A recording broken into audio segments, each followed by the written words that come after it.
So the symptoms are really about 5, right? Okay. The first one I would say is a change in bowel habits. So, you know, most of us kind of know our routine Right.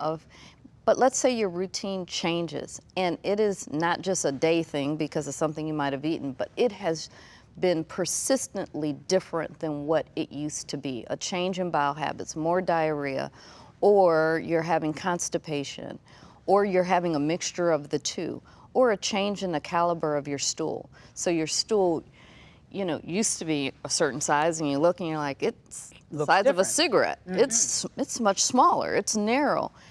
That is a change in your bowel habits. What if you now see blood in your stool? And, you know, don't think it's hemorrhoids or that, because that's what I hear all the time. I just thought it was hemorrhoids. My doctor actually thought it was hemorrhoids. So maybe it's not hemorrhoids. In fact, rule out cancer first and then agree it may be hemorrhoids. That is what my philosophy would be with that. So blood in the stool is not normal. Frequent and routine blood in the stool is not normal.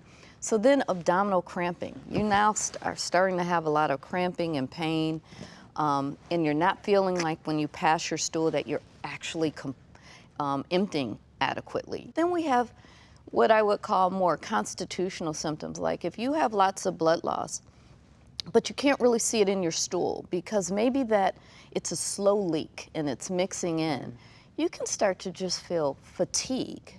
And so you can have weakness or even get to weight loss. So those are symptoms that we really get concerned about because it usually means this is kind of an ongoing process.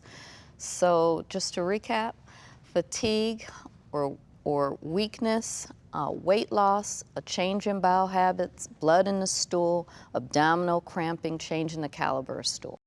So if you have a change in bowel habits, if you have any of those symptoms, or you just don't feel right, find a healthcare provider who's going to ferret this out with you because you know yourself better than anyone.